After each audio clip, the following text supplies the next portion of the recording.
Hey, now it's Brace for Impact, and I'm your host, Mike Gilbert, and I'm going solo on that ass, but it's still the same. We're talking TNA wrestling, and it looks like I accidentally made this public.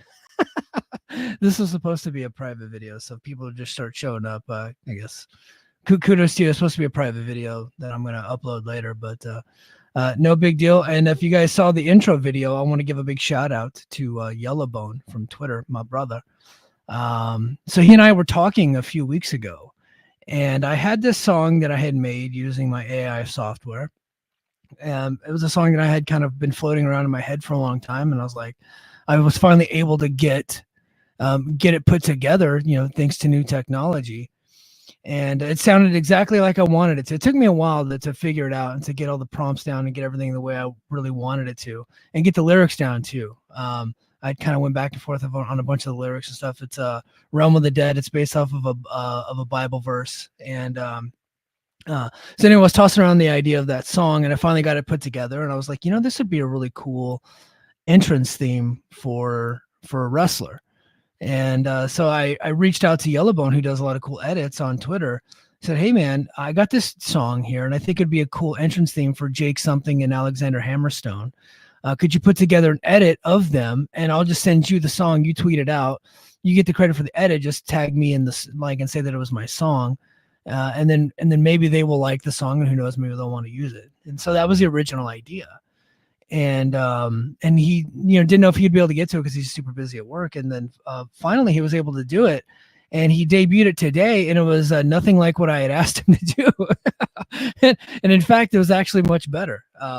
And so I thought that was really cool. It was actually way better than I had anticipated. And what he did is, if you listen to the lyrics of the song Realm of the Dead, it's about not being, taken down to the realm of the dead, which has kind of been Impact's mantra in the last 5 years. They're hard to kill, right? That's been kind of like one of their calling cards. And so he used that song, and he did an edit of Scott D'Amore announcing the return of TNA 1 year ago today, as actually today's the anniversary. And he ended it with Scott D'Amore saying that the TNA is they're effing back and they're never going to go away again. And which I thought was really cool the way he did that. And then just used a bunch of highlights of the return of TNA since January. And he knocked it out of the park. He kicked ass. So kudos to Yellowbone. But the way that the video ends with Scott D'Amore saying that is kind of like images that precede unfortunate events, right? Because shortly after that, Scott D'Amore got fired.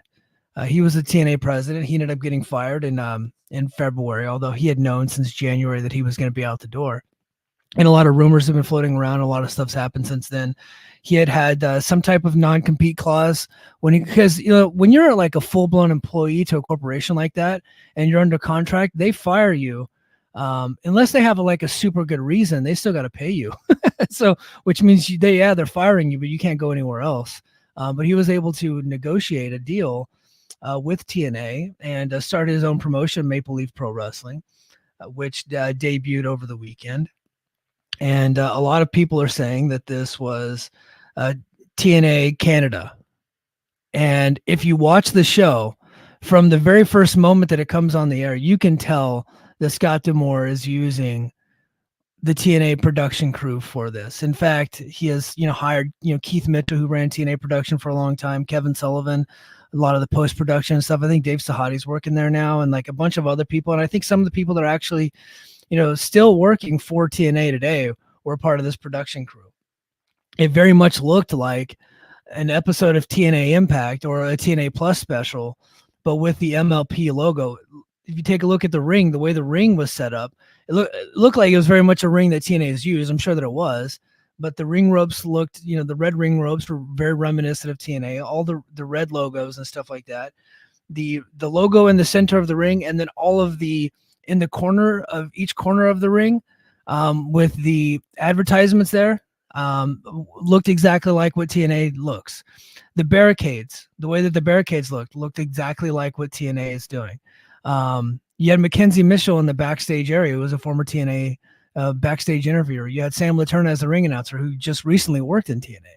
And then, of course, you had, which I felt like I felt like Don Callis and Mauro Ranallo are probably going to give a lot of announce crews the run for the money. I know a lot of people don't really care for Mauro Ranallo because he's a bit cheesy and really over the top, but I've always enjoyed him. And in fact, I was a big fan of his when he was a Pride announcer. I like all his boxing announcing. I liked him when he was doing NXT. I thought he was great on NXT.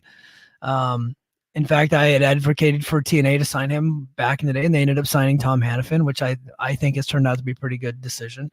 But so I think overall this very much looked like like a TNA Plus special. And then if you take a look at the talent up and down the card, it's a lot of people that TNA is currently using or TNA has used in the past, and specifically every time they go to Canada.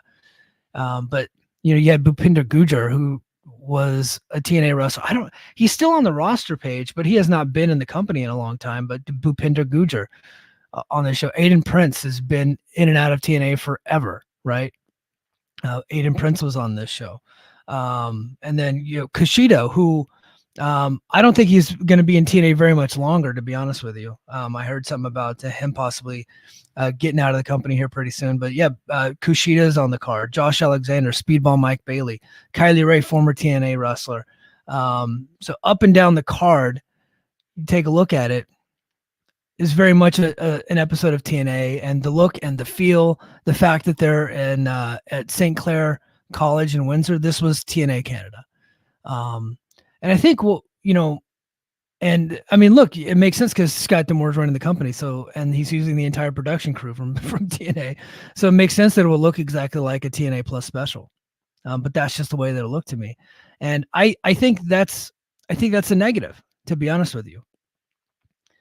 Because Maple Leaf Pro Wrestling, I think whenever this was getting announced and we saw the fact that they had Takeshita on the card, we were thinking that this was going to be like this huge deal, right? And then a lot of people were getting behind the promotion because they're still salty about Scott D'Amour getting fired by TNA, and thinking that maybe this is something that's going to overtake TNA. And the people that are saying that are really just AEW fans that are mad that TNA is partnering up with WWE. MLP and TNA are not adversarial. They seem to be getting along. In fact, a commercial for Bound for Glory aired on both nights. And as well as, a commercial for AEW Dynamite aired on both nights. So there's no adversarial relationship, but there are some tribalistic wrestling fans on there, specifically AEW fans, that, were looking for any reason to try to make TNA less than other promotions.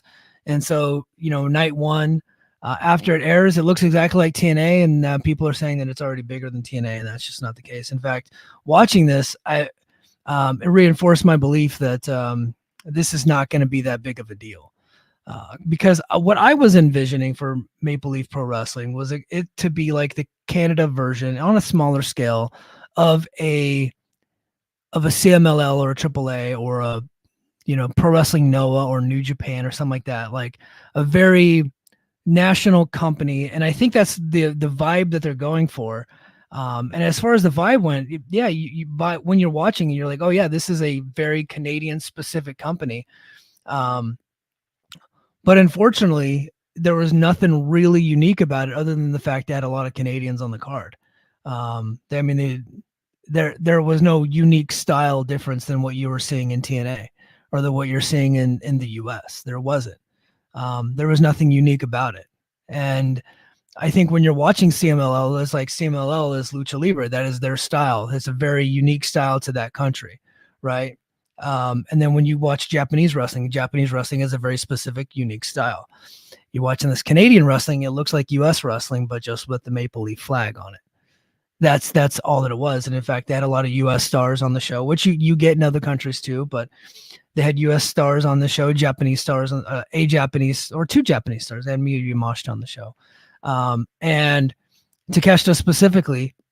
So if you're building a Canadian national promotion, and your two biggest stars are Speedball and Josh Alexander, well, they made a deal with Tony Khan to bring in Takeshita, and he beat them both in 2 nights. He had already defeated both of them. So your two top stars going into your first 2 nights in the company took L's on back-to-back nights to an AEW star. When it was announced that Takeshita was defending the international title, we already knew the outcome of the match. which isn't always like the worst thing, but I felt like it kind of like took the interest level down a little bit. It didn't actually make it more interesting. It actually made it less interesting to me. Not to say that they weren't great matches. I thought both were great matches. Speedball specifically, I thought had the best match of the weekend with Takeshita. They know each other very well. Their styles gel very well, and they do a lot of this. They work a similar style. They were tag team partners in DDT, and they've wrestled a lot of times. So they really went all out and had the best match of the weekend. And a close second, I would say, would be Takeshita and Josh Alexander. A different type of match. There were times where I felt like I was playing on my phone a little bit because it took a while to get going, but by the end of it, I thought it turned out to be a really good match. And I'll get more into that in a little bit. But as far as that, I felt like that was the whole negative of the weekend was, we were all thinking that this was going to be this huge deal. At least I don't know if we were thinking that. I think a lot of people remain skeptical, but we were probably hoping that it was going to be this huge deal, especially TNA fans, I will say, because, TNA fans still got a lot of love for Scott D'Amore, a lot of respect for Scott D'Amore for the fact him bringing the company back from death's door and kind of turning it into something. I feel like everybody's always appreciative of that. So we're all kind of rooting for the guy. And not to say that the weekend was bad, but I felt like both cards outside of the main events were just okay. Just okay. And in fact, on both nights, they had two matches that were really, really bad. And I'm sure you guys already know who I'm talking about. And if you're watching this on YouTube, his face is right there in the middle of it. So, poor Jinder Mahal couldn't wrestle his way out of a paper bag, unfortunately. And then, of course, the usage of Bully Ray was pretty tough to watch. And I'm not like a Bully Ray hater. I just felt like his performances on both nights were pretty terrible, unfortunately.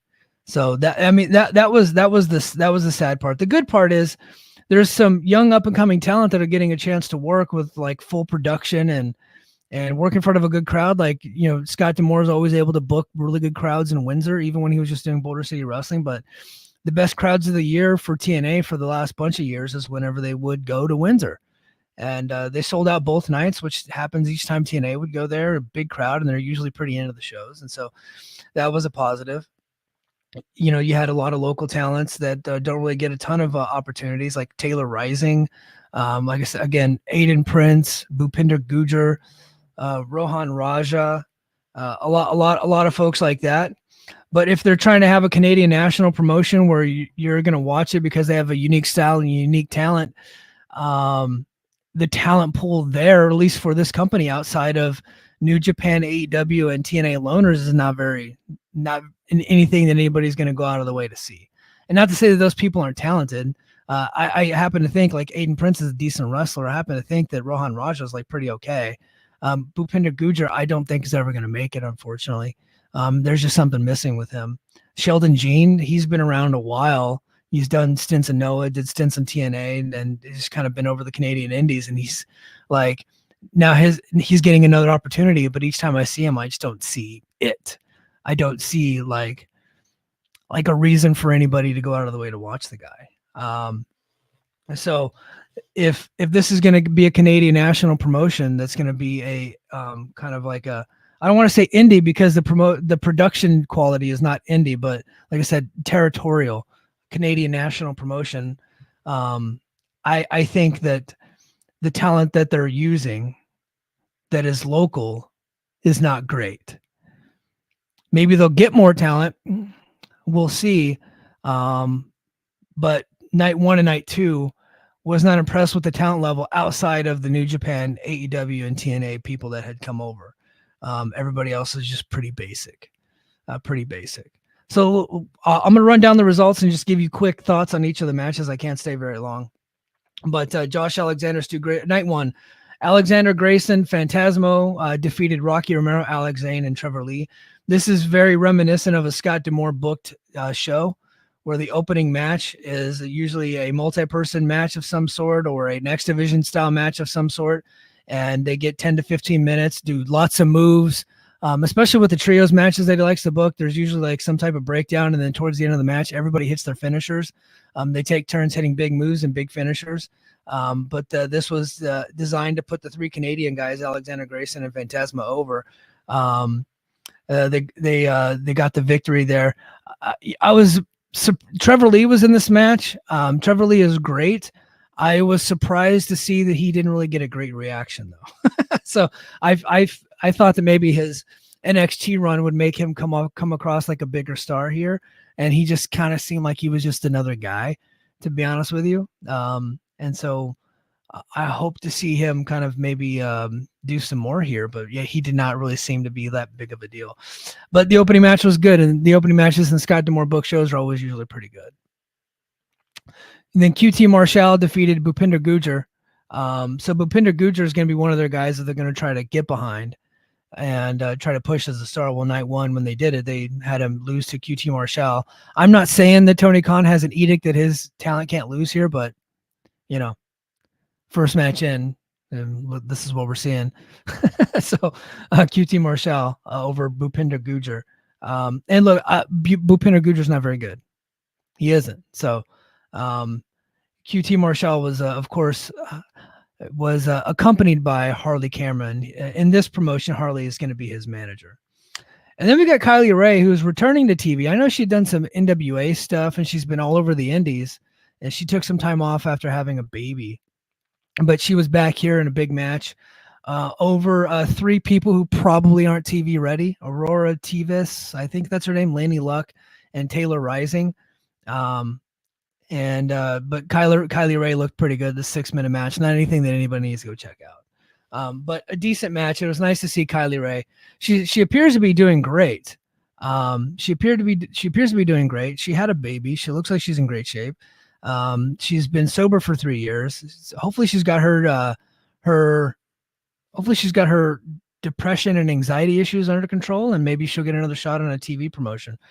Oh, look. Hey, guys, I got Io in the chat. Hey, Io. Yeah, nobody recognizes Trevor Lee. Everything Pro Wrestling. What's up? Hey, what's up, brother? Hey, guys, I accidentally made this public. This is supposed to be for Patreon only.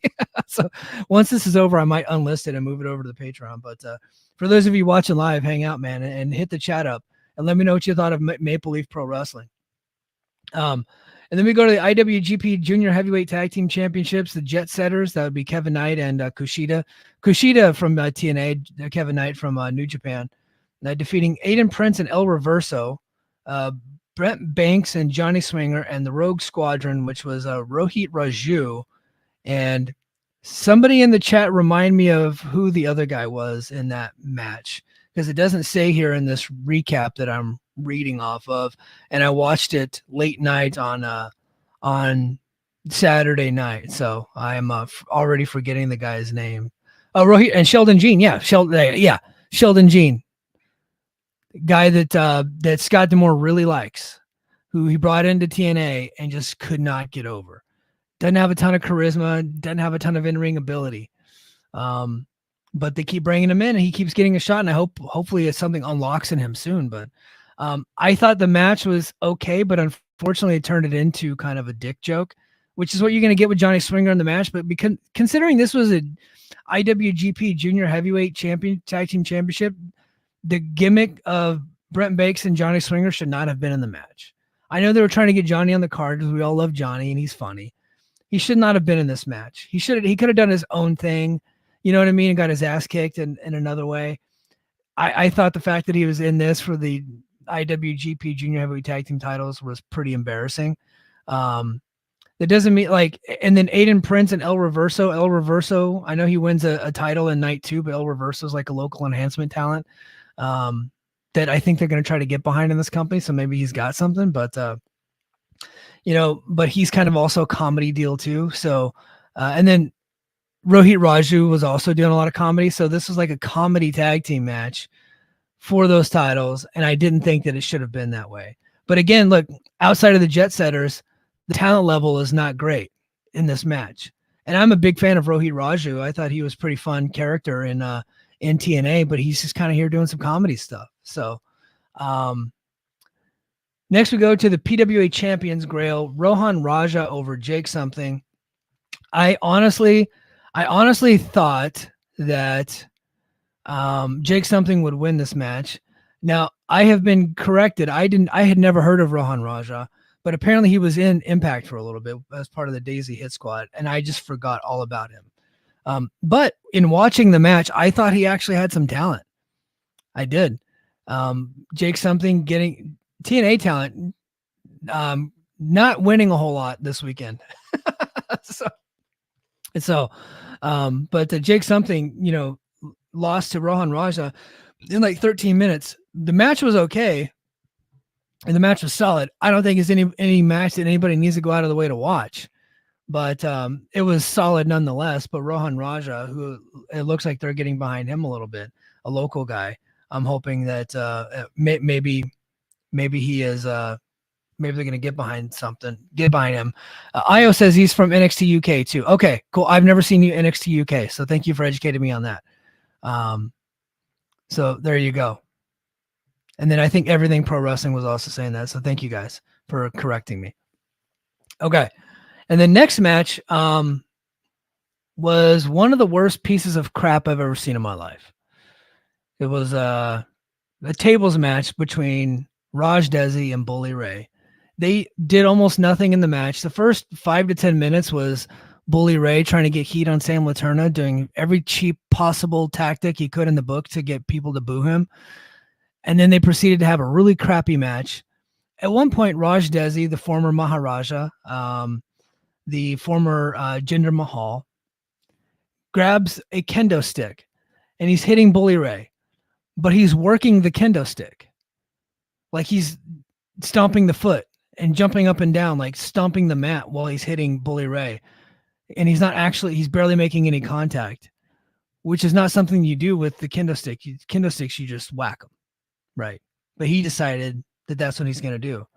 The match was embarrassing. It got a lot of people talking for the wrong reasons. It was kind of everything that was wrong with a lot of what Scott D'Amore did in TNA. He allowed a lot of this crappy stuff to go on, and he books it. And so since he has left, Bully Ray has not been back in TNA. So, not to say they haven't done crappy stuff since then. They have. I'm not saying every crappy thing was ever Scott D'Amore. They have still done some crappy stuff. Don't get me wrong. But this match specifically was terrible. And if you're trying to generate a big audience and you're trying to bring in new fans and you're trying to get people to take you seriously as a big time promotion, to have Bully Ray at 55 years old and Jinder Mahal having a terrible match, a tables match, where the referee gets involved, another referee who loses all credibility and is doing the was up on Bully Ray, and then Bully Ray shouting my balls, my balls, my balls, a take on a spot that he did like 10 years ago. I think the whole thing sucked and was embarrassing. So, yeah. Hold on, I got a question in the chat. Phenomenal Ace, do you think AEW will pick up Ronaldo? Mauro Ronaldo? No, I don't think they will, because they got Ronaldo at home, and that's Excalibur, who I've always felt has been doing kind of a Mauro Ronaldo impression. The big difference between Mauro and Excalibur is that Mauro can do combat sports, and Mauro's way cheesier. He uses way more puns, but that's actually Mauro's real voice. Excalibur does a Mauro Ronaldo style voice. And so they have Mauro at home already. So no, I don't think so. But DJ makes a good point. He said they've had 5 years to do it. Why now? Yeah, they look, I'm not a fan of AEW's commentary right now, but I don't think Mauro makes their commentary better, because I think the people there will have Mauro playing into some of his worst tendencies, which is comedy, right? And I think the AEW announce crew right now is already spending way too much time popping each other on the mic instead of taking their show seriously. So I think I don't think so. Yeah, and then they also have Ian Riccaboni already. They had Kevin Kelly, but they fired his ass. So far on the show, you had like a good match in the opening match, and then everything. Yeah, Marshall and Gujar was not good. Kylie Ray, that match was okay. IWGP solid. Champions Grill solid. Tables match terrible. Now we go to the semi-main event. Giselle Shaw beating Miyu Yamashita. I thought this was a pretty good match. I thought I thought that if you're a fan of women's wrestling specifically, you should probably you want to support women's wrestling, I'd say go and check that match out. I thought they did a really good job in the match. So everybody go and check the match out. it kind of depressed me a little bit as a guy who has a TNA podcast to see Giselle have a great match like this, because I just don't think we got this version of Giselle a lot of times in TNA. Maybe she was being held back, I don't know, or maybe it's just because she's in there with Miyu Yamashita, who's like next level great. I don't know, but that was the best Giselle Shaw match I've ever seen. I thought it was great, and I think that Miyu Yamashita, I know she's a Tokyo Joshi Pro performer, and so I don't know what her contract status is there, but I think a big company in the United States is probably going to come knocking at her door as soon as she's available, if she's not already available. And then you go to the main event, and it's Takeshita versus Speedball Mike Bailey, almost 25 minutes. Just an outstanding match. They did every move in the book. In fact, they Speedball pulled out a shooting star splash leg drop, which I've never seen him do, which is the old Too Cold Scorpio move, which was just freaking fantastic. They every move in the book, kicking out of damn near everything. Just a beautiful, fantastic love letter to pro wrestling between Takeshita, Speedball Mike Bailey, the X Division champion, and Takeshita, the AEW International Champion. Again, it was one of those, like, as soon as we saw it get announced, we knew exactly who was going to win. But I still thought it was great. It was a tremendous match. And probably match of the weekend. I don't think it's going to get any match of the year votes because I don't think enough people are going to watch it. There's no real reason, like, if you're an AEW hardcore fan, there's no real reason for you to go chase Takeshita around all the different indies that he's doing. So I just don't think that a lot of people are going to buy this show. But I did think that this was the match of the weekend. And if people find a link to it, I think out of everything that happened this weekend, this is the match to watch. Speedball versus Takeshita. Io brings up a good point. Speedball had a hell of a week because he had his Leon Slater match, which I also thought was probably the best TV match of the week. Was fantastic. And then he had this match with Takeshita. Just great stuff. So night one, outside of the final two matches, was just okay. So, and then we get to night two. And the opening match was Laney Luck and Harley Cameron versus Kylie Ray and Miyu Yamashita. And I did not think this match was all that great. Like I said, outside of the borrowed talent, the talent level is very low. It really is. So unless they find some diamonds in the rough that are Canadian specific talent, like they do in Mexico and Japan, I don't see them. I don't see them doing much and having a very sustainable thing. And this match and honestly, this show kind of proved that. Laney Luck and Harley Cameron versus Kylie Ray, Miyu Yamashita. Miyu Yamashita got the victory here. Oh, I think I missed the opening match. My bad. The first match was the Jet Setters and Aiden Prince defeating Rocky Romero, Rohit Raju, and Rohan Raja. So Rohan Raja won their Champions Grail title the night before, and then on the second night he's already losing. But I think they pinned Rohit Raju. Jet Setters look really great. Aiden Prince was just the guy they're trying to get next to Kushida to make him look good.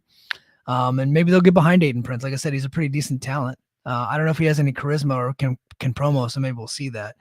But I thought the match was, again, another solid match. Just solid. Then we go to QPW Qatar Championship match, El Reverso. So local enhancement guy who has a comedy gimmick defeating Classy Ali from Qatar. No one's ever seen Classy Ali. The match was okay. But we have a new champion, El Reverso, defeating Classy Ali. And then after that was Kylie Ray and Yamashita defeating Laney Luck and Harley Cameron. Harley Cameron, of course, being from AEW. And then we go to Psycho Mike Rollins defeating Trevor Lee, Jake Something, Stu Grayson, Alex Zane, and Sheldon Jean in a scramble match. So again, another kind of a TNA staple. a Scott D'Amore staple, a scramble match, and I thought the match was good. I did. I thought the match was good. Not great, not great, but I thought it was good. So, but Psycho Mike Rollins does this. Another comedy guy. His whole gimmick is he's trying to hit a body slam, and so then he works up. He keeps people keep getting out of the body slam, and then by the end of it, he's body slamming everybody. So he got the victory here. Um, and then we go to the other match on night 2 that I thought is worth everybody going out of the way to see was a Speedball Mike Bailey defeating El Phantasmo. I think these guys got great chemistry. I thought it was awesome. He is a New Japan guy, so you got a TNA guy defeating a New Japan guy. And it would have been cool if if the X Division title were on the line, we'd know the finish. But I thought it was a really good match, and that's one that you guys need to go out of your way to see. So good stuff between Speedball and El Phantasmo. And then we go to Raj Desi and Bhupinder Gujar defeating Bully Ray and QT Marshall. Of course, Darren McCarty, the hockey player that got involved at Slammiversary a couple years ago, appeared in the audience and attacked Bully Ray during the match. And then Gujar got scored with his gargoyle spear on QT Marshall. So I said earlier in the show that AEW had an edict that their talent couldn't lose. Well, that was wrong. So it turns out I was talking out of my ass. So, which happens from time to time. But yeah, Gujar got the pin over QT Marshall. Not a good match. ROH Women's Champion Athena defeated Giselle Shaw in a pretty good match. I thought this was pretty good. I'm curious to hear what the chat has to say on that one. But yeah, it was I thought a pretty good match. But again, as soon as we heard that the ROH Women's Championship was on the line, we knew that it wasn't going to change hands, and so Athena got the victory over Giselle Shaw. And then in the main event, we saw Takeshita versus Josh Alexander for the AEW International Championship. And of course, Josh Alexander took the L here. So one of Scott D'Amore's favorite pastimes is booking AEW talent against TNA talent and having AEW talent win. So he got to do that in the main event of both nights. Now, I thought in the match, I thought it was a really good match. It took a while to get going. Like I said, I was playing on my phone early on, but they really able to pick it up. And by the end of the match, I thought it was really good. But they kind of defeated Josh, and then afterwards they're beating him down like a geek. Like they were cutting a promo, and then Callis and Takeshita just start beating him up while he's in the corner. And I was at first going to get mad. I was like, man, they're really making a TNA guy look bad. But then I was like, well, TNA is kind of doing that to him already because he had lost 3 pay-per-views in a row, and 2 of the pay-per-views he had lost via his own finisher. So it's like, TNA's not really booking him any better. So not a big deal. And then, of course, Ricochet came to make the save. I think that's a big moment that everybody's taking away on social media, that Ricochet showed up out of nowhere, made the save for Josh Alexander. So he needed an AEW guy to come save his life. And so then they shook hands and they embraced afterwards after Ricochet chased off Callis and Takeshita after hitting a couple of big flippy moves. So that's setting up, because AEW, Takeshita and Ricochet are feuding right now. So it made sense on that level. But yeah, that was Maple Leaf Pro Wrestling. Like I said, I don't know if this whole thing is ever going to become a big deal. I don't. It came across as TNA Canada. They had a few really good matches, a couple really bad matches, a lot of talent we've never heard of, or if you have heard of them, they're probably not going to make it.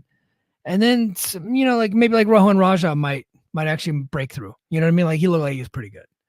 So we'll see. We'll see how this all works out. 2025 is going to be interesting. I don't think they did anything in here that would like warrant them getting a television deal, but I think Scott D'Amore was pretty clear that he thinks that he's going to try to get on like a Canadian specific streaming platform. I think Crave Online was the one that was mentioned. So we'll see. We'll see if he actually gets that. So I don't know about this whole MLP, man. They didn't do anything that made me like, man, everybody has to go out of the way to watch MLP. Or they didn't do anything like, you know what, I'm an MLP supporter now. It's like I think if you're in Windsor, like MLP is like your promotion. But I don't think even outside of Windsor, that many people are going to care. I hope I'm wrong. I hope for their sake that they hit it big. They get on a big platform in Canada and they do some damage up there. But I think the people that are saying that MLP is going to overtake TNA or going to take down TNA and TNA is going to go out of business, I'd pump the brakes on that. I'd really pump the brakes on that. I don't really see this as being any type of competitive thing to TNA or anybody else. So, but I think that's going to do it for me. I was going to talk about Samantha Irvin, but I'm going to wait to find out some more information about Irvin and what she's got going on. And I'll talk about that either in a separate broadcast or I'll wait till Thursday night for the Mike and JD show. But hey, guys, since you guys are here, I want to give a shout out to Yellowbone. I started the show off. I'm going to close the show with the video that he made. He put it up on Twitter, and I recorded it, and I was able to screen grab it. And I'm going to play it up here. I hope I don't get nuked on YouTube. So if this ends up dead on YouTube, you guys know why. But if you want the full audio of this, head to patreon.com/the Mike and JD show. I'd greatly appreciate it. Please support the show. Like I said, this was accidentally made public. This was only supposed to be for my Patreon. But since you guys are here, I want to give a shout out to Yellowbone on Twitter. I sent him a song that I had created, and I had written some lyrics and got it created using some AI software. And he put a TNA video package together for me. And I want you guys to go ahead and check that out. So as I close the show, stay tuned for about a little over a minute of TNA, Realm of the Dead. All right, guys. Thank you. TNA!